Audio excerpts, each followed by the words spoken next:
23వ వచనం.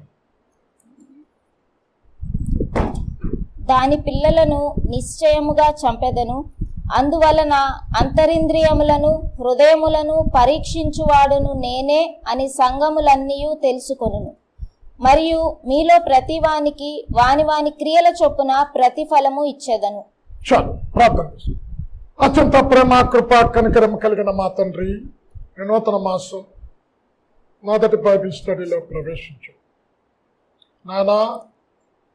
మా హృదయాలను పరీక్షించే దేవుడమని, అంతరంద్రియాలను పరిశోధించే దేవుడమని నువ్వు పరీక్షిస్తే నీ సన్నిధిలో మేము నిర్దోషులుగా నిలబడాలని నానా, ఈ వాక్యం ద్వారా వచ్చిన ప్రతి బిడ్డతో మీరు మాట్లాడండి. ఆత్మీయంగా మమ్మల్ని బలపరచమని యేసు నామంలో ప్రార్థించి వేడుకొనుచున్నాము తండ్రి. అమ్మ, ఇక్కడ దాని పిల్లలను నేను చంపేస్తాను అన్నాడు. ఉంది కదమ్మా? అంటే ఎవరి పిల్లలు? ఇక్కడ సంఘంలో 2 గ్రూపులు ఉన్నాయి. ఒకటి, నీకు 5 మంచి కార్యాలు చెప్పాను కదా, చక్కటి క్రియలు, దేవుని పట్ల విశ్వాసం, పరిచర్య, సహనం కలిగిన ఒక గుంపు ఉంది. అట్ ద సేమ్ టైం అదే సంఘంలో యెజబెలు లక్షణాలు కలిగిన గుంపు కూడా ఉంది అంటున్నాడు. దేవుడు హెచ్చరించాడు, మీరు పశ్చాత్తాపం చెందండి, మారు మనసు పొందండి. మారు మనసు పొందకపోతే వారి పిల్లలను, అంటే అపవాది లక్షణాలు కలిగి సాతాని క్రియలే చొప్పున నడుచుకున్న బిడలను చంపేస్తాను. అంటే అర్థం ఏంటి? నరకానికి పంపుతాము. రెండో మరణం అంటే అదే కదా. చంపటం అంటే ఏంటి? నేను నరకానికి పంపుతా. శాశ్వత కాలం సృష్టికర్త నుండి వేరైపోయి ఉంటా. యేసుక్రీస్తు దగ్గరికి శిష్యులు వచ్చి లూకా 13:4 ప్రభు, శీలోయము గోపురము పడిపోయి 18 మంది చనిపోయారు అంటే వారేమైనా పాపం చేశారా అంటే యేసే అంటున్నాడు, మీరు కూడా మారు మనసు లేకపోతే మీరు కూడా అలాగే నశించిపోతారు. చదువమ్మ 13:4. మరియు సిలోయములోని గోపురము పడి చచ్చిన ఆ 18 మంది యెరూషలేములో కాపురమున్న వారందరికంటే అపరాధులని తలంచుచున్నారా? కారని మీతో చెప్పుచున్నాను. మీరు మారు మనసు పొందని ఎడల మీరందరూ అలాగే నశింతురు. అంటున్నాడు యేసుక్రీస్తు ప్రభుల వారు కూడా భూమి మీద ఉన్నప్పుడు ఏం చెప్పాడు? పరలోక రాజ్యము సమీపించింది, మారు మనసు పొందండి. మారు మనసు లేకపోతే మీరు కూడా అలాగే చనిపోతారు, అంటే నరకానికి వెళతారు. రెండోది అంటున్నాడు, హృదయములను అంతరంద్రియములను పరీక్షించు దేవుడు. బాహ్యేంద్రియాలు ఉన్నాయి. ఏంటి? మనకు కనిపించే చెవు, ముక్కు, కన్ను, నోరు. ఇవి బాహ్యంగా మనకు కనిపిస్తాయి. మనకు కనబడని కొన్ని ఉన్నాయి. నా గుండె నీకు కనబడదు, నా లోపల ఉన్న లివర్ కానీ కిడ్నీస్ కానీ కనబడవు. ఇక అంటున్నాడు, నా హృదయంలో ఉండే ఆలోచన నా భార్యకు తెలియదు, లేక నా తల్లిదండ్రులకు తెలియదు. నా హృదయం ఏం ఆలోచిస్తుందో తెలియదు. అయితే భక్తుడైన దావీదు అంటున్నాడు, నా అంతరంద్రియాలు నేను భిన్నంగా ఉన్నప్పుడే నీ కనులు నన్ను చూసే. అంటే తల్లి గర్భంలో పిండంగా ఉన్నప్పుడు మన ఎముకలు, పిండం అన్నీ ఆయన చూసాడట. అమ్మ చదువమ్మ 139:13 ఇక్కడ ఉంటుంది, నా అంతరంద్రియములు నువ్వు ఎరిగిన దేవుడు. 139:13 చదవమ్మ. నా అంతరింద్రియములను నీవే కలుగజేసితివి, నా తల్లి గర్భమందు నన్ను నిర్మించిన వాడవు నీవే. అంతరింద్రియాలు కనబడవు, నీవే కలుగజేసావు.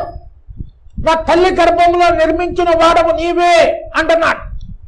అంటే ఇక్కడ కూర్చున్న మనం, అరే చీకట్లో మనం చేసే పని ఎవ్వరు చూడలేదు కదా. ఇక్కడ అంటున్నాడు, కనులు కలుగజేసిన వాడు చూడకుండునా నీ పాపపు ఆలోచనలు, పాపపు తలంపులు, నీ హృదయంలో ఉండే ప్రతి ఆలోచన ఎరిగిన దేవుడు. అమ్మ, 1 సమూయేలు 16వ అధ్యాయం పట్టుకో. 1 సమూయేలు 16వ అధ్యాయం. ఇక్కడ ప్రవక్త అయిన సమూయేలును పంపి సౌలు 2 మార్లు నా చిత్తానికి వ్యతిరేకంగా నడుచుకున్నాడు, నా ఆజ్ఞను తృణీకరించాడు కనుక ఇశ్రాయేలీల మీద రాజుగా ఉండకుండా సౌలును నేను విసర్జించే, నీవు బెత్లెహేముకు వెళ్ళు, యెష్షయా కుమారుల్లో ఒకరిని ఇశ్రాయేలీలలో కాబోయే చక్రవర్తిగా, రాజుగా అభిషేకించు. అమ్మ, అభిషేకాలు మీకు ఒకసారి చెప్పినట్టు, ప్రవక్తల అభిషేకం, రాజుల అభిషేకం, యాజకుల అభిషేకం. రాజును ఆ రోజుల్లో ప్రవక్తలు అభిషేకించారు. సమూయేలు వెళ్ళాడు. సమూయేలు అంటే దాని నుండి బేర్షాబా వరకు ఒక్కడే ప్రవక్త. సమూయేలు రాగానే యెష్షయా తన కుమారులందరినీ పిలిచాడు. 8 కుమారులు. అబీనాదాబు ఎత్తుగా ఉన్నాడు, శరీర సౌఖ్యం చక్కగా ఉంది. తైలపు కొమ్ము తీసుకొని సౌలు కొలువులో ఆల్రెడీ చేస్తున్నాడు కదా, ఈయనే అభిషేకించమన్నాడేమో. కొమ్ము తీసుకొని అభిషేకించబోతే ఏసేమన్నాడు తెలుసా? మనుష్యుడు ఎత్తును చూస్తారు, పై రూపాన్ని చూస్తారు. మనుష్యులను లక్ష్య పెట్టిన వాడిని నేను లక్ష్య పెట్టను, నేను అంతరంగాన్ని చూచే దేవుడను. చదవమ్మ 16:7. అయితే యెహోవా సమూయేలుతో ఇలాగూ సెలవిచ్చెను, అతని రూపమును అతని ఎత్తును లక్ష్య పెట్టకుము. అమ్మ, ఏం చూస్తున్నాడు? బా, అభినాదాబు మంచి ఎత్తున్నాడు, రాజుగా ఆయన ఉంటే బాగుంటుంది అని సమూయేలు తలంపు ఏంటి? ఎత్తును చూస్తున్నాడు, రూపాన్ని చూస్తున్నాడు, శక్తిని చూస్తున్నాడు, సామర్థ్యాన్ని చూస్తున్నాడు. అతడు అప్పటికే కొలువులో ఉన్నాడు కనుక అది చూస్తున్నాడు. దేవుడు అంటున్నాడు, నువ్వు ఎత్తును చూడకు, పై రూపాన్ని చూడదు. మనుష్యులు లక్ష్య పెట్టు వాటిని యెహోవా లక్ష్య పెట్టడు. నేను అతని త్రోసివేసి ఉన్నాను. మనుష్యులు పై రూపమును లక్ష్య పెట్టుదురు గాని యెహోవా హృదయమును లక్ష్య పెట్టును. ఆ హృదయం కనిపిస్తుందమ్మా ఎవరికైనా? అంతరంద్రియాన్ని అంటున్నాడు, నేను హృదయాన్ని లక్ష్య పెట్టే దేవుడు. ఇక్కడ కూర్చున్న మనం చాలా సార్లు భర్తకు తెలియకుండా భార్య, భార్యకు తెలియకుండా భర్త, తల్లిదండ్రులకు తెలియకుండా బిడ్డలు చేస్తున్న ప్రతి పని చూసే దేవుడు. ఆయన అందరిని చూస్తాడు. నేను అంటున్నాడు, అమ్మ, 1 దినవృత్తాంతాలు 28వ అధ్యాయం పట్టుకో. 1 దినవృత్తాంతాలు 28వ అధ్యాయం. ఇక్కడ రాజు అయిన దావీదు తన కుమారుడైన సొలొమోను దగ్గరికి వెళ్ళి అంటున్నాడు, సొలొమోను, నా కుమారుడా, నీ తండ్రి దేవుడైన యెహోవా అందరి హృదయాలను పరిశోధించేవాడు, వారి ఆలోచనలు, వారి ప్రవర్తన అందరినీ కనిపెట్టేవా. కనుక నీవు జాగ్రత్తగా హృదయపూర్వకంగా ఆయన వెతికితే కనుగొంటాము. ఒకవేళ దేవుణ్ణి కనుక విసర్జిస్తే ఆయన త్రోసేస్తాడు.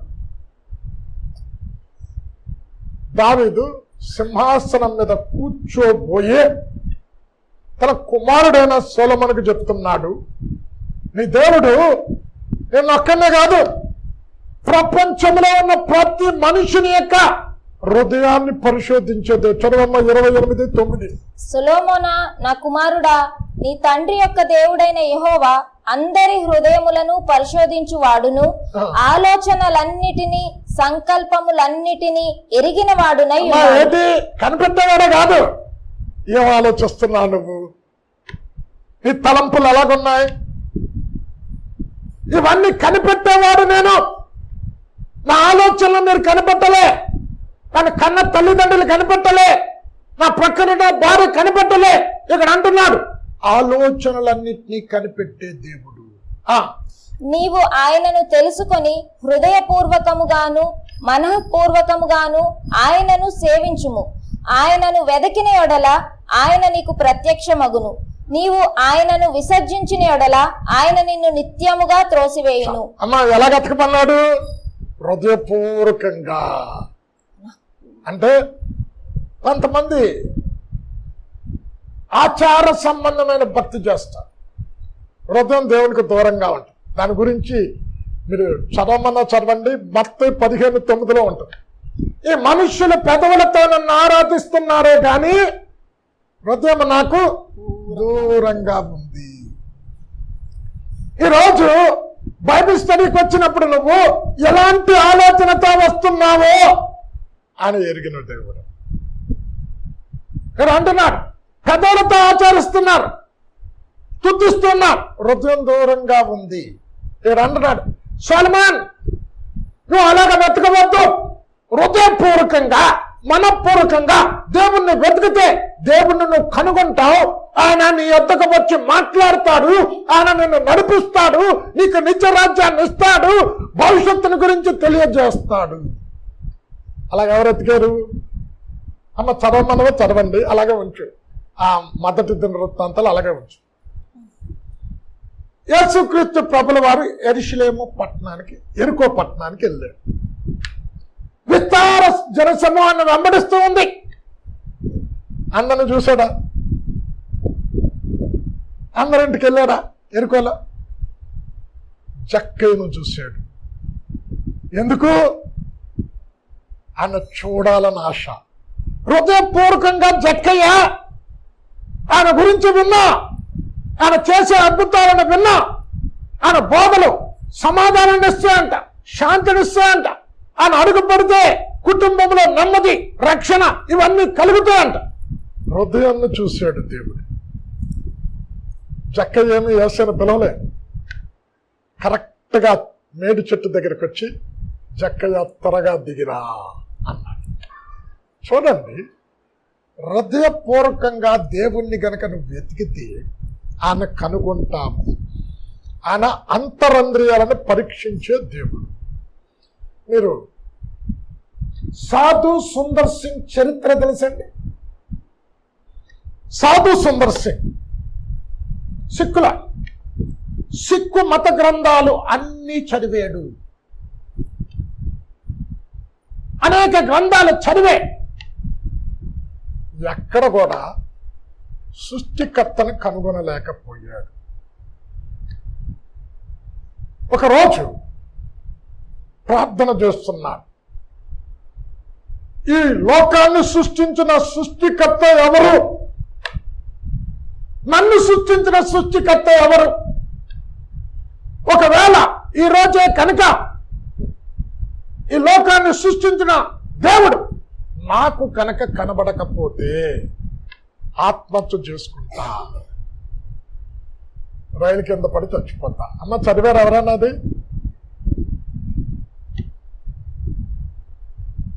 ఏసే ప్రత్యక్షమయ్యాడట. సిలువ వెలుగొచ్చింది. ఆశ్చర్యపోయాడట. ఆయన పేరే తెలీదు, తప్పలే.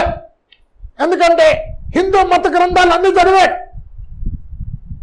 వెలుగు చూసే, స్వరాన్ని విన్నాడు. నిన్ను సృష్టించిన సృష్టికర్తను నేనే, నీ పాపాల కొరకు మరణించిన దేవుణ్ణి నేనే, నిన్ను పరలోక రాజ్యానికి నడిపించే దేవుణ్ణి కూడా నేనే మార్గం పరలోకానికి వెళ్ళటానికి. అప్పుడు అపొస్తలుడిగా మార్చబడి గొప్ప పరిచర్య చేసి టిబెట్లో సువార్త చేయటానికి వెళ్ళి తిరిగి రాలే. ఏమయ్యాడో ఎవరికి తెలియదు అంతవరకు. అంటే బౌద్ధులు చంపేసి ఉంటారు. ఎలా బతికాడానా? హృదయపూర్వకంగా బతికాడు, కనుగొన్నాడు. ఇక్కడ అంటున్నాడు, సొలొమోన్ నీ తండ్రి ఆరాధించే దేవుడు ఎవరో తెలుసా? అందరి హృదయాలు పరిశోధిస్తాడు, అందరి ఆలోచనలు ఎరిగిన దేవుడు. హృదయపూర్వకంగా మనపూర్వకంగా ఆయనను వెతుకు, ఆయనను కనుగొంటావు. అమ్మా, భక్తుడైన దావీదు, అరే నేను చూస్తే అంతఃపురంలో ఉన్న మందసం గుడారంలో ఉంది. దేవుని కొరకు ఒక ఆలయం కట్టాలి. మొట్టమొదట ఆలయం కట్టింది ఆయన. కట్టింది అంటే సమకూర్చుంది వస్తువు.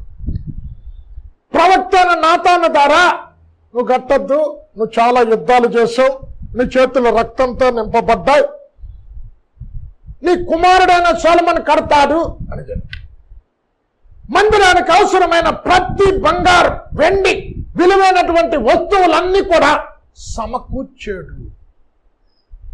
సమకూర్చిన తర్వాత దేవునితో అంటున్నాడు, నువ్వు యథార్థవంతులను ఇష్టపడతావని, నేనైతే నీ మందిరం కొరకు నేను ఇచ్చిన బంగారం, వెండి, విలువైన ఐశ్వర్యం అన్ని కూడా హృదయపూర్వకంగా యథార్థ హృదయముతో మనపూర్వకంగా ఇస్తున్నాను. చదవమ్మ 29:17 మొదటి దినవృత్తాంతం. మా పితరులందరి వలనే మేమును నీ సన్నిధిని అతిథులమును పరదేశులమునై ఉన్నాము. మా భూనివాస కాలము 29:17. నా దేవా, నీవు హృదయ పరిశోధన చేయుచు ఏంటట హృదయ పరిశోధన యథార్థవంతుల యందు ఇష్టపడుచున్నావని నేను ఎరుగుదును. నేనైతే యథార్థ హృదయము గలవాడనై ఇవి అన్నీ మనఃపూర్వకముగా ఇచ్చి ఉన్నాను. ఇప్పుడు యథార్థ హృదయంతో మనపూర్వకంగా అంటే నువ్వు ఇచ్చే కానుక ఎలాగిస్తున్నావు అన్నది చూస్తా. కొంతమంది ఎలాగుంటారు తెలుసు, అననీయ సప్పీరా గురించి తెలుసు కదా, అపొస్తలుల కార్యం 5వ అధ్యాయంలో ఉంటుంది. శిష్యులకి ఏం చెప్పారు? అపొస్తలులకి పొలం అమ్మిన డబ్బంతా సేవకి ఇస్తా. వాళ్ళు అడిగారమ్మా? అడగలే, ఇదే చెప్పారు. పొలము అమ్మిన తర్వాత కొంత డబ్బు ఇంట్లో దాచుకుని అపొస్తలుల దగ్గరికి తీసుకొచ్చి, ఇంతకే అమ్మేవా అంటే ఏమన్నారు? అంటే ఏంటిది చెప్పాలి, ఏంటది? జీవపు డంబం. అంటే ప్రజల ఎదుట పొలము అమ్మిన డబ్బు అంతా కూడా దేవునికి ఇచ్చేసి. అమ్మా, కొంతమంది ఇక్కడ ఏమన్నాడు? అందుకే ఏమయ్యారు? చచ్చిపోయారు ఒకళ్ళ తర్వాత అబద్ధం అని. ఇక్కడ దావీదు ఎలాగిచ్చాడంట? మనపూర్వకంగా యథార్థ హృదయముతో. ఒక ఆయన ఒక హిందూ అనమాట, గుర్తులేదు, హిందూ క్రిస్టియన్ చాలా దినాల క్రితం క్రిస్టియనే, చాలా ప్రాపర్టీ ఉంది. అది ఏనాడు దేవునికి దశం భాగం ఇచ్చి అడగడం, మొత్తం ప్రాపర్టీ కబ్జా అయిపోయింది. కోర్టులో కేసు నడుస్తుంది.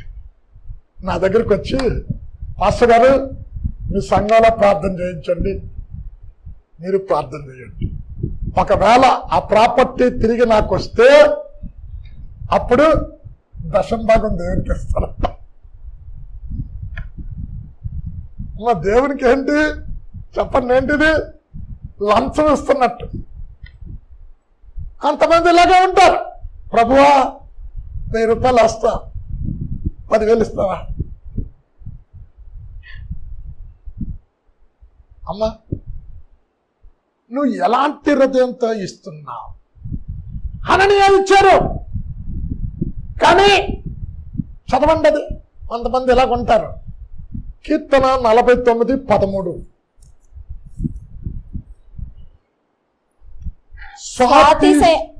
స్వాతిశయ పూర్ణులకును వారి నోటి మాటను బట్టి వారిని అనుసరించు వారికి ఇదే గతి. వారు పాతాళములో మందగా కూర్చోబడుదురు. చాలు, ఎక్కడ కూర్చోబడతారంట? అమ్మ, స్వాతిశయ పూర్ణులు అంటే ఏంటి? అమ్మ ఏంటమ్మా? ఏమంటారు? స్వల్ప డబ్బా. అర్థమవుతుందా? స్వాతిశ అంటే సొంత అత్యం. రే నేను ఇస్తాను, 10 మంది డబ్బా కొట్టాలి నా గురించి. బా, ఎంత ఉదార స్వభావుడండి, ఎంత దయగలిగిన వాడండి దేవుడు. కొంతమంది దశంభాగం నీ జీతం ఎంతో అందరికీ తెలుసు. ఇప్పుడు గవర్నమెంట్ ఎంప్లాయర్స్ ఉన్నారనుకో, ఎంత జీతం క్లర్క్ వస్తుందో తెలుసు అందరికి. ధర్మము చేసినప్పుడు దేవుడు ఏమన్నాడు? కుడి చేతితో ఇచ్చింది ఎడమ చేతికి తెలియవద్దు. ధర్మం విషయాలు కొంతమంది దేవునికి ఇచ్చే విషయాలు అంటారు, దేవునికి ఇచ్చేది కాదు, ధర్మం చేసేటప్పుడు. చాలా దినాల క్రితం నేను ఒక విలేజ్లో వర్తమానం చెప్పడానికి వెళ్ళాను. ఫ్యాన్ రెక్కల మీద రాశాడు ప్రజెంట్ 2, 3 రెక్కల మీద పేరు రాసుకున్నాడండి. ఎవరిల్లు? జీవకుటుంబంగా వెళ్ళి స్వాతిశయ పూర్ణులు, సొంత అక్షయం కొరకు పాకులాడేవారు. వీళ్ళు ఎక్కడ ఉంటారన్నారు?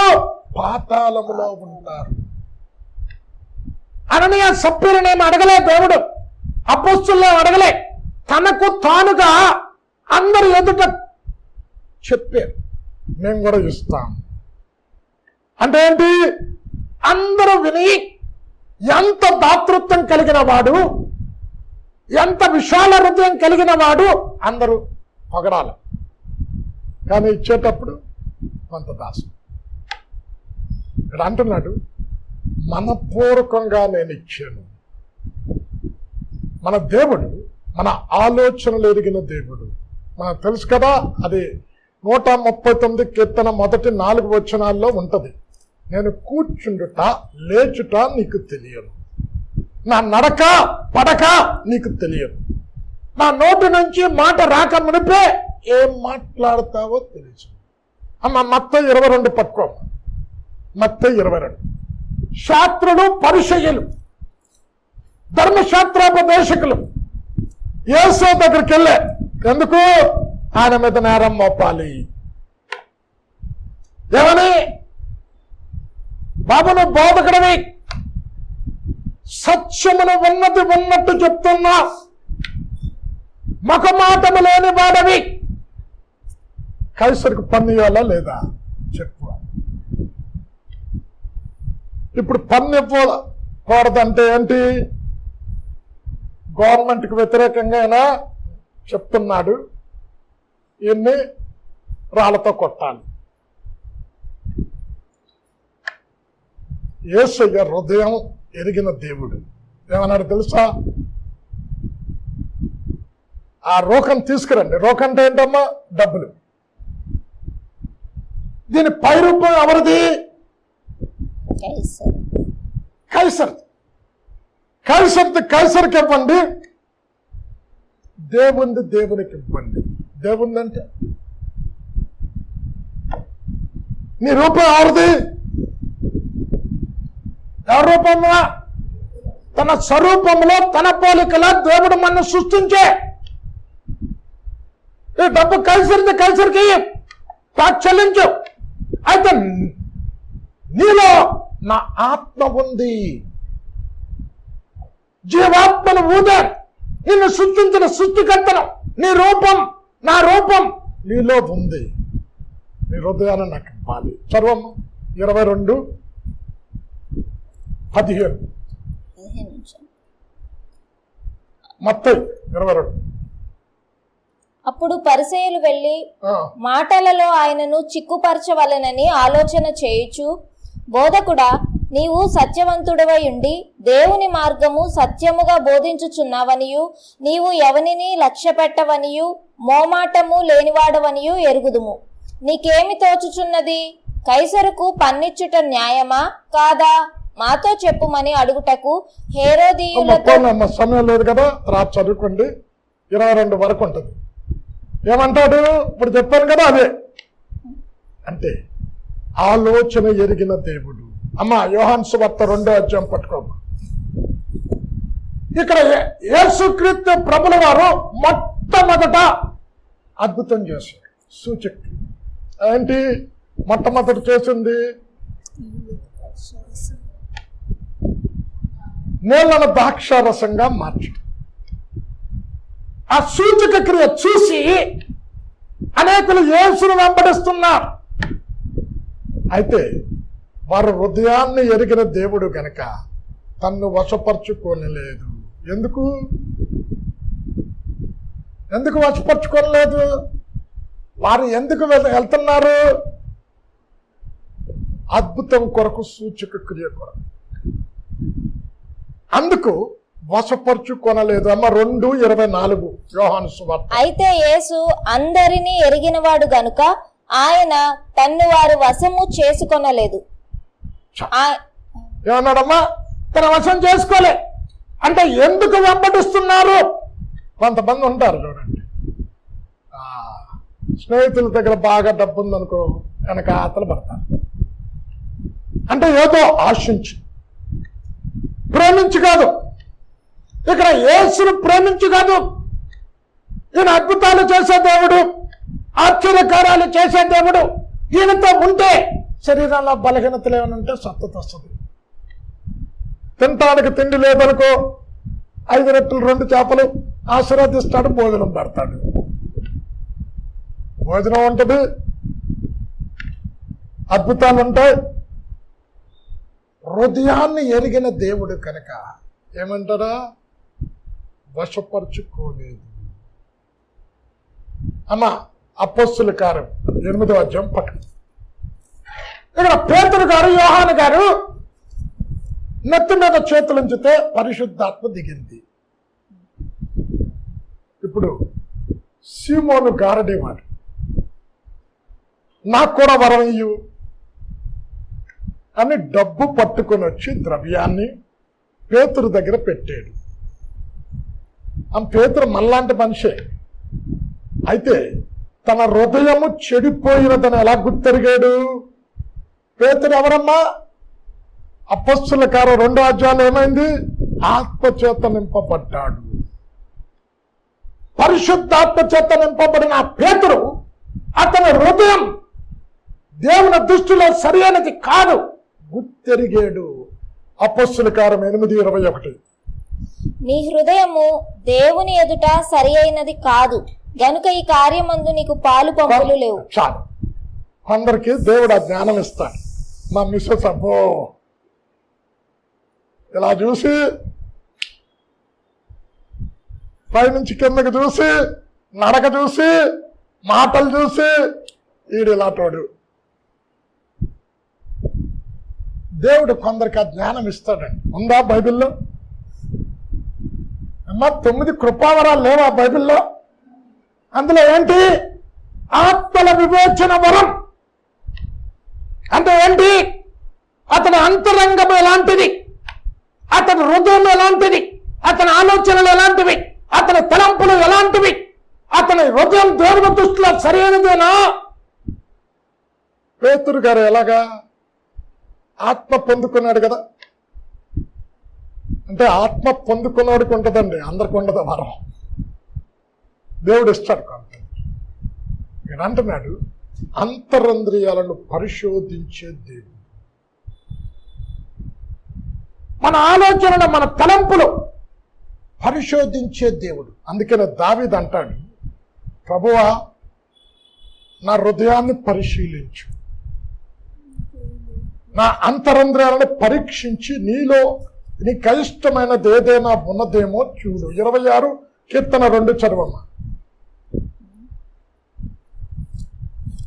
26:2.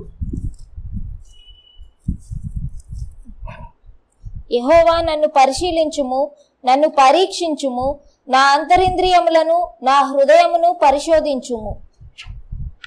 ఇక్కడ అంటున్నాడు, ప్రభు ఒకసారి నన్ను పరీక్షించు. నీకు అయిష్టమైన ఆలోచన ఉందా? నీకు ఇష్టం లేని కార్యాలు నా జీవితంలో ఉన్నాయా? పరీక్ష చేయి, పరిశీలన చేయి. ఒకవేళ ఉంటే చెప్పు, నేను తీసేసుకుంటా. చాలా మంది పైకి ఒకటి, లోపట ఇంకొకటి.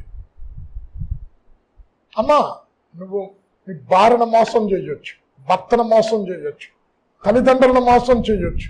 అయితే కీర్తన 44:21 అంటాడు, హృదయం ఎరిగిన వాడు. ఆయన మోసం చేయలేవు నువ్వు. చదువమ్మా 44:21. హృదయ రహస్యములు ఎరిగిన దేవుడు ఆ సంగతిని పరిశోధింపక మానునా? నీ హృదయంలో ఉన్న రహస్యాలు చూడండి, సీక్రెట్ చాలా ఉంటాయి. అంటే నువ్వు చూసే చూపులు, నువ్వు మాట్లాడే మాటలు, ఎవరైనా వస్తున్నప్పుడు పైకి మాత్రం ప్రేమతో సిస్టర్ బాగున్నారా అక్కడికి వెళ్ళగానే ఆమె హృదయంలో తిట్టుకుంటూ ఉంటే ఈడేమంటాడు, హృదయ ఆలోచనలు ఎరిగిన వాడు. రేపటి దినాన్ని జడ్జిమెంట్ ఎలాగుంటుంది తెలుసమ్మా? నువ్వు ఆలోచించే విధాన్ని బట్టే ఇస్తాడు. ఆయన సువార్తను కూడా అమ్మ మొదటి తెస్సలోనిక పట్టుకో అమ్మా, మొదటి తెస్సలోనిక పట్టుకో 2వ అధ్యాయం. ఇక్కడ ఆయన సువార్త కూడా ఎవరికి అప్పగిస్తాడు అంటే ఎరిగిన వారికి, నమ్మిన వారికి. నీ హృదయంలో ఆత్మల పట్ల భారం ఉందా? కొంతమంది ప్రారంభంలో బాగానే ఉంటారు, తర్వాత డబ్బుకు. ప్రారంభంలో సాల్మన్ కూడా బాగానే ఉన్నాడు. అయితే ఇక్కడ అంటున్నాడు, ఎవరు హృదయాలు పరిశోధిస్తారో ఆ దేవుణ్ణి మేము సంతోష పెట్టాలి. పౌలు గారు అంటున్నారు, యేసుక్రీస్తు మమ్మల్ని నమ్మే సువార్తను అప్పగించే మేము చేసే బోధ మా హృదయములను పరిశోధించిన వారు, మా హృదయం ఎరిగిన వారిని సంతోషపరుస్తానికి బోధిస్తాం. మనుషులను సంతోషపరచడానికి చర్మ 2:4 మొదటి తెస్సలోనిక 2:4. సువార్తను మాకు అప్పగించుటకు యోగ్యులమని దేవుని వలన ఎంచబడిన వారమై మనుషులను సంతోషపెట్టువారము కాక మన హృదయములను పరీక్షించు దేవునినే సంతోషపెట్టువారమై బోధించుచున్నాము. అమ్మ ఇక్కడ ఏమన్నాడు? హృదయములను పరీక్షించు. అమ్మ ఎవరంట ఎంచుకుంది? ఎవరు ఎంచుకున్నారు? దేవుడు. యోగ్యులమని ఆయన ఎంచుకొని, ఎవరిని? ఈ పత్రిక రాసింది 3 ప్రారంభంలో ఉంటది, పౌలు, సిల్వాయి, తిమోతి. యోగ్యుడు అని రాయలే అక్కడ, ఉందమ్మా యోగ్యుడు అని ఉందా? యోగ్యులము అంటే పూర్వలు ఉపయోగించాడు. మా 3కి సువార్త బాధ్యత అప్పగించాడు. అయితే ఎవరు హృదయాలు ఎరిగే దేవుడు, ఆయనను సంతోషపరచటానికి మేము చేస్తున్నాము. మనుషులు సంతోషపరచటానికి అంటే ఈరోజు ఒక దైవజనుడు బోధించే బోధ ఎవరిని సంతోషపరచడానికి నువ్వు బోధిస్తున్నావు? నీ బోధ ఆత్మీయమైన బోధేనా? నీ బోధ ద్వారా విశ్వాసులు ఆత్మీయంగా ఎదుగుతున్నారా? నీ బోధ ద్వారా నీకు అప్పగించిన సంఘం పరలోకానికి సిద్ధపడుతున్నదా? లేక మనుషులను సంతోషపరిచే బోధ బోధిస్తున్నావా? ఒక దినం తీర్పు తీరుస్తాడు. ఒకరోజు నేను మా మిస్సెస్ ఫ్యామిలీలో ఎనీ మ్యారేజ్, అది ఎండాకాలమైనా వర్షం పడకుండా ఉండదు, కంపల్సరీ పడదు. అయితే బ్రదర్కి తెలుసు, వినీలా అని 40 రోజులు ఫాస్టింగ్ ఉన్నా, ఈసారి పడకూడదు అన్నా. వేరే పక్క పడింది కదా, అక్కడ పడలేదండి. ఏమని ప్రార్థన చేశాను నేను? 2 అంశాలు ప్రార్థన చేశాను. నిజంగా నువ్వు నన్ను ఎన్నుకుంటే, సేవకు పిలుచుకుంటే ఇది బ్రేక్ చేయాలి, పర్లేదు. దాని తర్వాత ప్రిన్సల్ సునీల్ మ్యారేజ్ జరుగుతుంది. ఇంకా ఎండింగ్ స్టేజ్ వస్తుంది.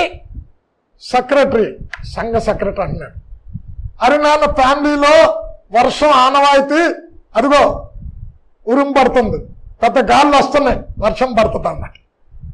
వర్షం పెద్దగండి తోటలో గార్డెన్లో గాలి వచ్చింది. పక్కన మా వాళ్ళు ఉంటే ఈయన అలా చెప్తున్నాడు, చిరుకూర పరచు చూడాలి అల్లదండి.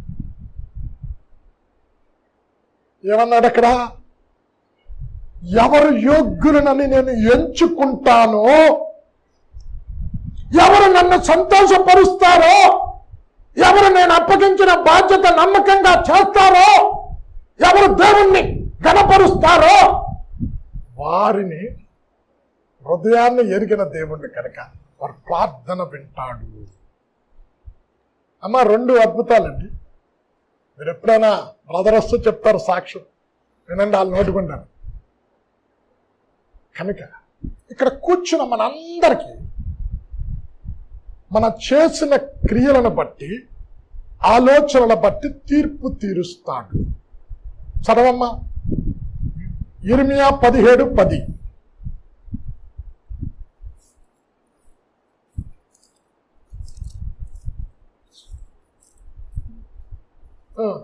అయ్యో నాకు శ్రమ, నా తల్లి జగడమాడు వానిగాను. ఇర్మియా 17:10.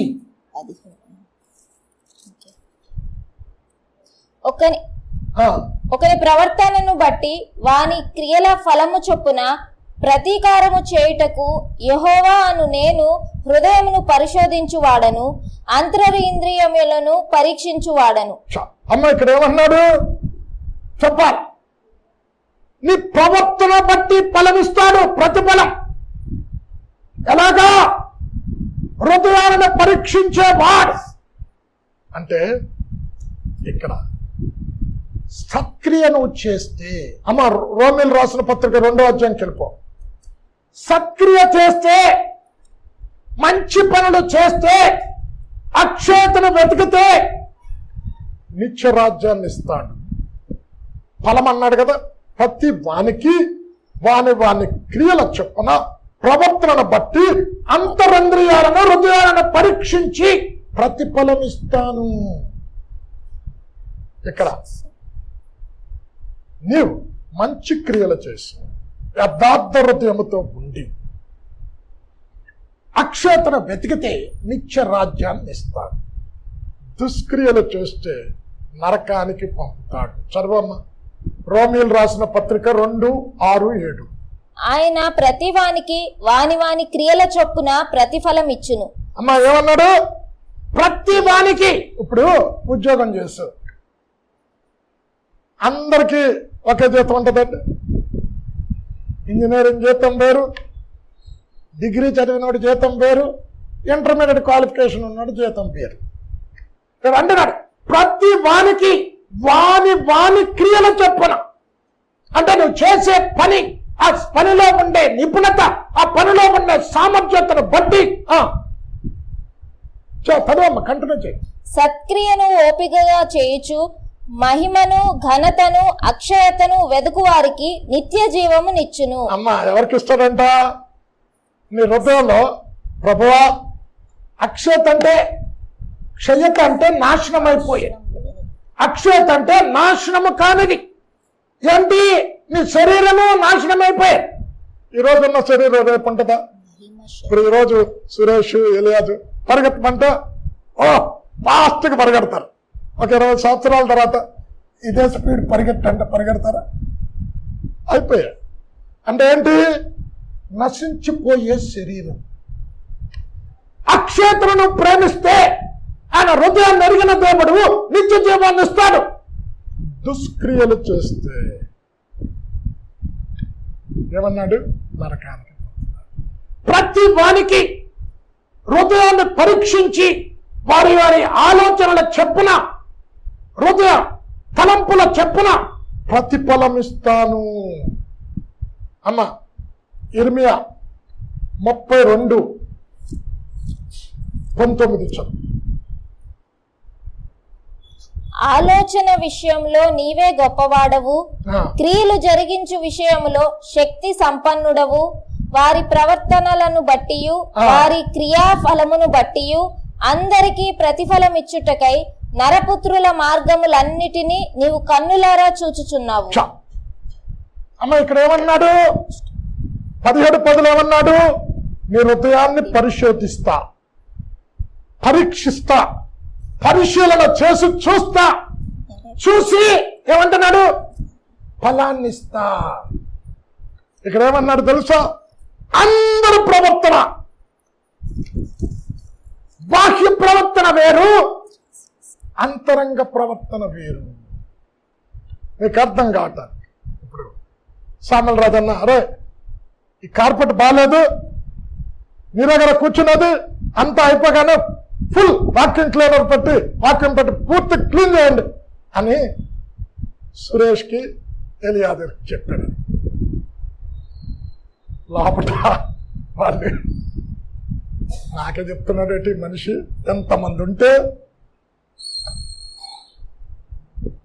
అని లోపల ఏం చేస్తున్నారు చూడండి, అంత చక్కగా రాశారు. వాని ప్రవర్తన, వాని మార్గాలు, వారి ఆలోచన అన్ని నేను చూస్తా, ఫలాన్ని ఇస్తా. 17:10 ఏమన్నాడు? హృదయాలు పరీక్షించేస్తా. మనం ఏం చూస్తాం? బా నీట్గా చేశాడు, కార్పెట్ అంత నీట్గా ఉందో చూడండి, దుమ్మే లేదు. అయితే వాళ్ళ లోపల ఎలా చేశారు? సనుక్కొని, గొనుక్కొని, తిట్టుకొని, అది మనకు కనబడం. మనం పై వాటిని చూస్తాం. దేవుడు అంటున్నాడు, పరిశుద్ధులకు మీరు చేసే పరిచర్య, ఉపచారం మర్చిపోవటానికి దేవుడు అన్యాయస్తుడు. హెబ్రీ 6:10. అయితే ఎలా చేస్తున్నావు నువ్వు? ఎలాంటి ఆలోచనలతో చేస్తున్నావు? పరీక్షిస్తాడు నీ హృదయాన్ని, నీ తలంపులను పరీక్షిస్తాడు, నీ ఆలోచనను పరిశోధిస్తాడు. హెబ్రీ 6:10. మీరు చేసిన కార్యమును మీరు పరిశుద్ధులకు ఉపచారము చేసి ఇంకనూ ఉపచారము చేయుచుండుట చేత తన నామమును బట్టి చూపిన ప్రేమను మరచుటకు దేవుడు అన్యాయస్తుడు కాడు. అమ్మా మర్చిపోతాను అన్యాయస్తుడు. అయితే మనమేమనుకుంటాం? ఈయన చాలా చక్కగా చేశాడు, సంఘంలో చెప్పిన పనులన్నీ, ఏ పని చేసినా అంటే ఆయన లోపట సనుక్కుంటూ. పరిశుద్ధ గ్రంథంలో యెషయాలో ఏముందో తెలుసా? సనుగుడు ఉన్న చోట ఎవరుంటారు? ఎవరమ్మా? సైతాన్. అందుకే అంటున్నాడు, దావీదు ఏమన్నాడు అక్కడ? ముందు చదివించాను కదా, మనపూర్వకంగా యథార్థ హృదయముతో. అంటే యథార్థత అన్నది కనబడదు బయటికి కనిపించేది ఏంటి? మనం మాట్లాడే మాట, తీయగా మాట్లాడతాం కదా, అవే కనిపిస్తాయి. అయితే దేవుడు అది చూడ్డు. నేను అంతరంగాన్ని చూచే దేవుడు. పై రూపాన్ని చూడను, పై వేషాన్ని చూడను. పైకి చక్కగా అబ్బా దైవజనుడి దగ్గర ఎంత అంటే కూర్చోమంటున్నారు, దైవజనుడికి ఎంత పరిచర్య చేస్తున్నారు. చెప్పగానే వెళ్ళరా బాబు, వెళ్ళరా అకార్దుడు అనగానే సేవకుడికి ఎంత చక్కగా చేస్తున్నారు. లోపట వీడన్నీ నాకే చెప్తున్నాడు పని, ఇంకెవరు లేరా? మళ్ళీ పైకంటే అమ్మో దైవజనుడు ఏమంటారు? ఇక్కడ ఎంత పరీక్షిస్తాడు హృదయాన్ని. ప్రతి వానికి వాని క్రియల చొప్పున జీవితం ఇస్తాడు. పరీక్షించి మనం పై వాటిని చూస్తాం. ఆలోచనలు తెలియదు, తలంపులు తెలియవు. అయితే దేవుడు అంటున్నాడు, తూతర సంగమా, మీ హృదయం దేవుని దగ్గర ఎలాగుందో, మీ ఆలోచనలు ఎలాగున్నాయో, మీ తలంపులు ఎలాగున్నాయో ఎరిగిన దేవుడు. చూడండి, ఇప్పుడు నీ ప్రవర్తన, నీ క్రియలు సరిగా ఉంటే, ఇప్పుడు మొర్దెకై ఉన్నాడు. మొర్దెకై ఆహ్షవేరోషు చక్రవర్తి యొక్క ప్రాణం తీయాలని ఉంటే ఏం చేశాడు? గేటు దగ్గర ఆ మాటలు విని రాణికి చెప్పాడు. చక్రవర్తి ప్రాణాలు కాపాడాడండి. 127 సంస్థానాలు, ఇండియా కూడా ఉంది అందులో, భారతదేశం. ఏమని దొరికిందమ్మా? ఏం దొరికిందా? ఏం దొరకలే. రాజు చక్రవర్తి ప్రాణాలు కాపాడితే ఏం దొరకలే. సనుక్కోలే, అరే చక్రవర్తి ప్రాణాలు కాపాడితే కనీసం ఒక హారమైనా లేదు నాకు. ఒకరోజు రాజుగారికి నిద్ర పట్ల, తర్వాత చదువుకోండి, ఇస్తే ఆరాధ్యానం ఉంటుంది, తర్వాత చదువుకోండి, ఇవన్నీ చదివించడానికి సమయం లేదు. అమ్మ నిద్ర పట్ల రాజ గ్రంథాన్ని తెచ్చి చదివించాడు. ఆ రాజ గ్రంథాలు ఏముంది? రాజుగారి ప్రాణాలు మొద్దకై కాపాడాడు. హామాను అంతఃపురంలో అటు ఇటు తిరుగుతున్నాడు. హామాను పిలిచాడు. రాజు ప్రాణాలు కాపాడే వారికి ఇదేం చెప్ప, రాజు గణపరచాలంటే ఏం చెయ్యాలి? ఒక వ్యక్తిని గణపరచాలి. రాజా అని ఏమనుకున్నాడు? నన్ను గాక ఇంకెవరిని ఆశ్రయించి గణపరుస్తాడు? నేనే కదా రాజు తర్వాత ఉన్నత స్థానంలో ఉన్నది.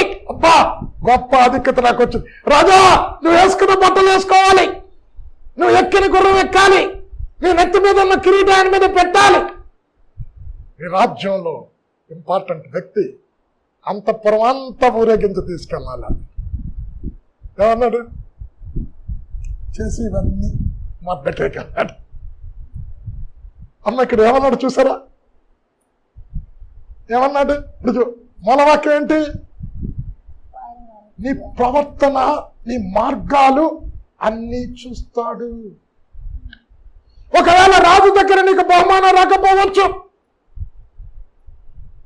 లేక నువ్వు ఏ స్థలంలో ఉద్యోగం చేస్తున్నావో పై అధికారులు గుర్తించలేకపోవచ్చు. దేవునికి నువ్వు అప్పగించుకుంటే నీ ప్రవర్తన, నీ ఆలోచన, నీ క్రియలని పని చూచి ఒకరోజు ఊహించలేని రీతిలో పైకెత్తుతాడు. అమ్మా ఏమన్నాడు దావీదు కీర్తనలు? ఏమన్నాడు? నా శత్రువు ఎదుట నువ్వు భోజనాన్ని సిద్ధపరుస్తావు. ఎవరు ఊరేగించారు చెప్పండి? ఎవరైతే మొద్దకైని చంపాలనుకున్నారో, ఎవరైతే మొద్దకైని తక్కువగా అంచనా వారే ఇప్పుడు ఎక్కడికి వచ్చాడు? మొద్దకై ప్రధానమంత్రి స్థానంలోకి వచ్చాడు. మీరు తర్వాత ఎస్తేరు 10వ అధ్యాయం ఉంటుంది. అది ఓన్లీ 4 వచనాలు, చిన్నది, చాలా చిన్న అధ్యాయం. అమ్మ ఇప్పుడు ప్రవర్తన చూసింది ఎవరు? ఇక్కడ క్రియలు చూసింది ఎవరు? నడవడిక చూసింది ఎవరు?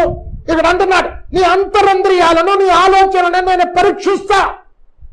మొద్దకైనా పరీక్షించే కొన్ని సంవత్సరాలు ఎదురు చూచాడు. అరే ఇంత కార్యం చేసిన తర్వాత ఏ బహుమానం రాలేనందుకు సనుక్కుంటాడేమో, గొనుక్కుంటాడేమో.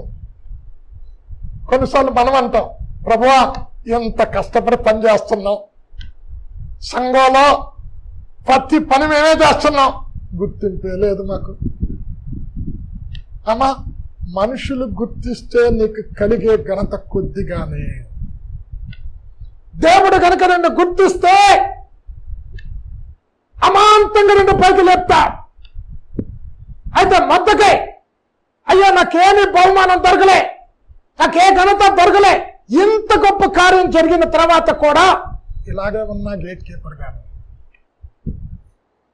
దేవుడు చూశాడు, ఆ ప్రవర్తన చూశాడు, నడబడిను చూశాడు. అమాంతంగా ప్రధానమంత్రి స్థానంలో కూర్చుండబెట్టాడు అని అంటున్నాడు. ప్రతి వానికి అమ్మ మరలా అది చదువమ్మా, 17:10 చదివి 19 కూడా మరలా చదువు. అందరు వినండి జాగ్రత్తగా. ఇర్మియా 17.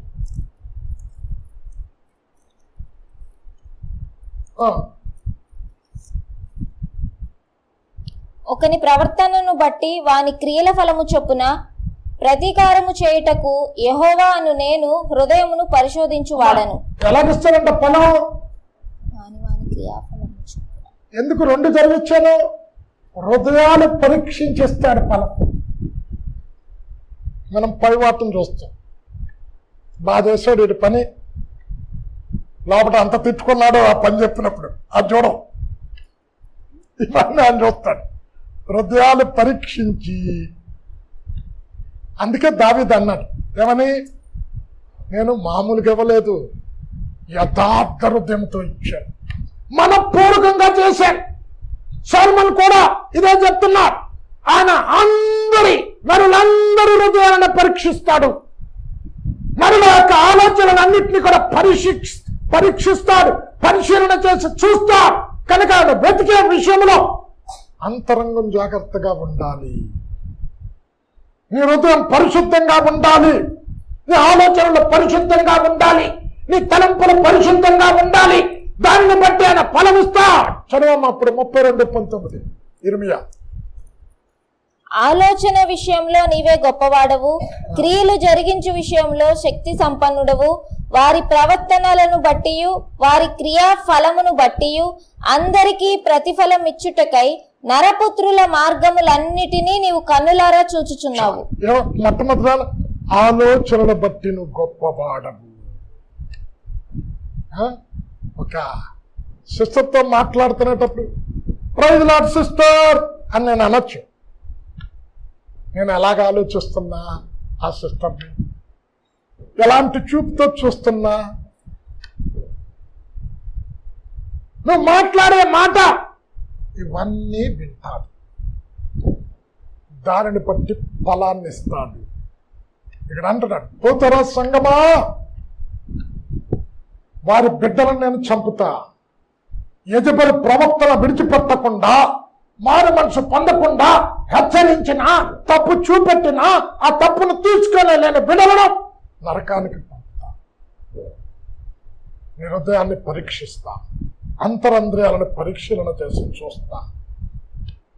చూసి వారి క్రియలను బట్టి, వారి ప్రవర్తనను బట్టి, వారి ఆలోచనలను బట్టి ప్రతి వానికి ప్రతిఫలం ఇస్తా. చూడండి, మద్దకేకి ఇచ్చాడు, ప్రధానమంత్రి స్థానంలో కూర్చున్నాడు. దావీదుకి ఇచ్చాడు, తన హృదయానుసారుడు, ఉద్దేశాలన్నీ సఫలపరచు దేవుడని ఉన్నత స్థానానికి తీసుకుని వెళ్ళాడు. బిల్లీ గ్రాన్ కూడా ఒకరోజు చూశాడు. ఆయన ఎవరో తెలుసండి, వేద కుటుంబం. ప్రపంచంలో ఆయన తిరిగిన దేశాలు ఎవరు తిరగలేదు. సువార్తను అప్పగించాడు, యోగ్యుడని ప్రపంచమంతా తిప్పాడు. హృదయాన్ని పరీక్షించాడు, పరిశీలన చేసి చూశాడు. మన దేవుడు నా అంతరంద్రియాలను పరీక్షించే దేవుడు. చివరిగా భక్తుడైన దావీదు అంటున్నాడు, కీర్తన 19:12, రహస్యమందు నేను చేయు పాపమును క్షమించి నన్ను నిర్దోషినిగా తీర్చిదిద్దు. ఎందుకంటున్నాడు? నా అంతరంద్రియాలను పరీక్షించే దేవుడిని. అమ్మ సామెతలు 24:12 చదువమ్మ. 24:12.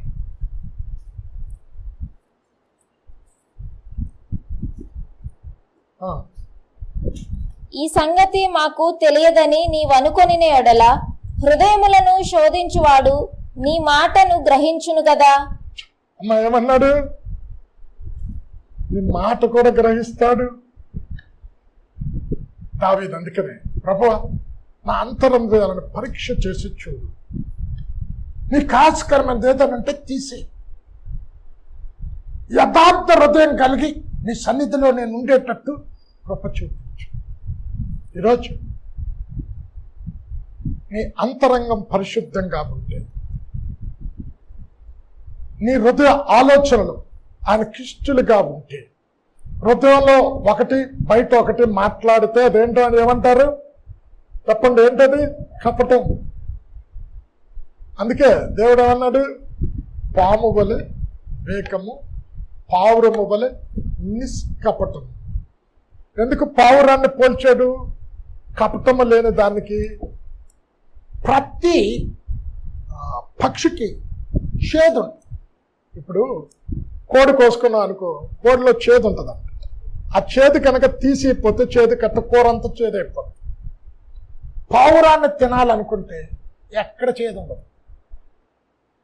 అంటే నీ హృదయంలో ఉన్న చేదు ఎరిగిన దేవుడు కపటం ఉండకూడదు. హెచ్చరిస్తున్నాడు.